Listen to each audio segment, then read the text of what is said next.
손흥민이 햄스트링 부상으로 요르단, 이라크와 2026 북중미 월드컵 지역 최종 예선 2연전 출전이 불투명해지면서 남자 축구대표팀 공격진의 숙제가 던져졌다. 특히 황희찬마저 소속팀에서 부진을 겪고 있어 홍명보 감독의 고민이 깊다. 황희찬은 이번 시즌 잉글랜드 프리미어리그 6경기에 출전했지만 아직 공격 포인트를 올리지 못했다. 5일 브렌트퍼드와의 7라운드에서는 후반 교체 투입되었지만 슈팅 한 번 없이 팀의 3대5 완패를 지켜봐야만 했다. 울버햄프턴 또한 리그 최하위로 처져 분위기가 좋지 않다. 지난 시즌 황희찬은 공식전 31경기에서 13골 3도움을 기록하며 울버햄프턴의 에이스로 떠올랐다. 저돌적인 돌파와 과감한 슈팅으로 상대 수비를 휘저으며 팀 공격을 이끌었다. 하지만 이번 시즌에는 좀처럼 활로를 찾지 못하고 있다. 주전 경쟁에서도 밀렸다. 아스널과의 EPL 개막전을 제외하면 90분을 소화한 경기가 없다. 이후로는 주로 교체 자원으로 나섰고 지난달 21일 에스턴 빌라와의 경기에서는 벤치만 달궜다. 홍명보 감독으로선 고민이 깊어질 수밖에 없다. 홍 감독은 앞서 손흥민의 부재를 대비해 황희찬을 배준 후 이재성 등을 언급하며 플랜 B를 구상했지만 이들 모두 확실한 해결사 역할을 기대하기는 어렵다. 이재성은 득점보다는 활동량과 연계 플레이에 강점이 있고 배준호는 잠재력이 있지만 아직 A매치 경험이 부족하다. 황희찬처럼 저돌적인 돌파형 공격수도 아니다. 손흥민 대신 발탁된 홍현석 역시 득점보다는 중원에서의 패스 연결과 경기 조율에 강점을 보인다. 홍명보 감독은 황희찬의 최근 부진에도 믿음을 보였다. 황희찬은 지난달 오만과의 2026 북중미 월드컵 지역 최종 예선 원정 경기에서 선제골을 넣으며 3대1 승리에 힘을 보탰다. 특히 소속팀에서의 부진을 털고 대표팀에서 득점포를 가동하며 존재감을 드러냈다. 홍 감독은 소속팀에서 어려움을 겪는 선수가 대표팀에서 좋은 활약을 펼치고 힘을 얻어 돌아가 좋은 활약을 펼치는 경우가 있다며 황희찬의 반등을 기대했다. 황희찬이 대표팀 훈련에서 좋은 모습을 보여준다면 홍 감독은 9월 A매치 때와 유사한 공격진 구성을 선보일 가능성이 크다. 주민규, 오세훈 등 최전방 공격수를 앞세우고 황희찬, 이재성,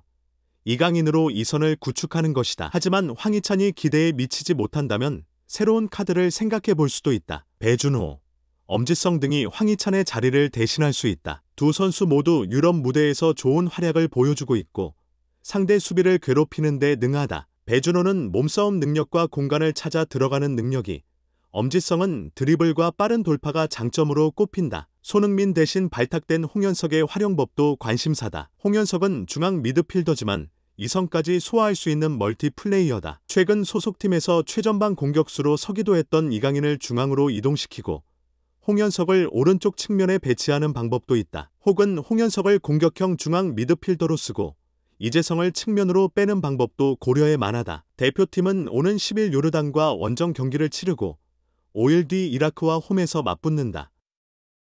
시즌 초반 부진한 성적으로 맨체스터 유나이티드 에릭 테나흐 감독에 대한 경질 요구는 거세지는데 구단 경영진과 선수단은 감독을 지지하고 나섰다. 맨유는 2024에서 2025 시즌 초반 잉글랜드 프리미어리그 6경기에서 단 2승, 1무 3패를 거두며 14위에 머물러 있다. 영국 현지에서는 시즌 도중 테나흐 감독 경질 가능성을 계속 언급하고 있고 일부 매체에서는 그레이엄 포터 전 첼시 감독과 토마스 투엘 전 바이에른 미넨 감독 등을 차기 맨유 사령탑으로 거론하고 있다. 하지만 짐 레트클리프 맨유 공동 구단주는 최근 BBC와의 인터뷰를 통해 테나흐 감독에 대한 신뢰를 간접적으로 내비쳤다. 레트클리프는 나는 에릭을 좋아한다. 심지어 그를 경질하는 건 내 권한 밖이다라며 팀을 가장 잘 운영할 방법을 찾는 건 맨유 경영진의 몫이다 고 언급했다. 다만 테나흐 감독에 대한 믿음이 있나라는 물음에는 나는 그 질문에 대답하고 싶지 않다고 짧게 답하며 여지를 남겼다. 선수단에서도 테나흐 감독 지지 목소리가 나왔다. 수비수 해리 맥과이어는 최근 인터뷰에서 우리는 지난 몇 시즌 동안 감독님과 우리가 경기력을 보여주면 어떤 팀도 꺾을 수 있다는 걸 증명해왔다며 하지만 문제는 일관성이었고 우리는 그걸 보여줘야만 한다고 강조했다. 그는 또한 축구선수로서 주변을 둘러보면서 팀 동료들을 탓하거나 스태프나 전술을 탓하는 건 쉬운 일이다. 우리는 자신부터 돌아봐야 한다고 덧붙이며 선수들의 책임감을 강조했다. 현재 맨유 고위 관계자들은 테나흐 감독에 대해 인내심을 갖고 지켜보는 것으로 알려졌다. 하지만 결과가 계속 나오지 않는다면 10월 국가대표 휴식기 동안 중요한 결정이 내려질 가능성도 있다. 텐하흐 감독의 미래는 데이브 브레일스포드, 조엘 글레이저, 오마르 베라다시오, 댄 애쉬어스 스포츠 디렉터 등 새 경영진의 판단에 달려있다. 한편 일각에서는 맨유 전설 루드판 니스텔로이를 텐 하흐 감독 경질 시 임시 감독 후보로 거론한다. 현재 코치진으로 합류한 판 니스텔로이는 선수들과 이사진에게 좋은 인상을 남기고 있지만 PSV 에인트호번, 네덜란드에서 1년간 감독을 맡은 것이 전부여서 경험이 부족하다는 지적도 나온다. 핵심 전력 로드리를 잃은 잉글랜드 프리미어리그 디펜딩 챔피언 맨체스터 시티가 고비를 넘길 열쇠를 찾았다. 대체자를 구했다.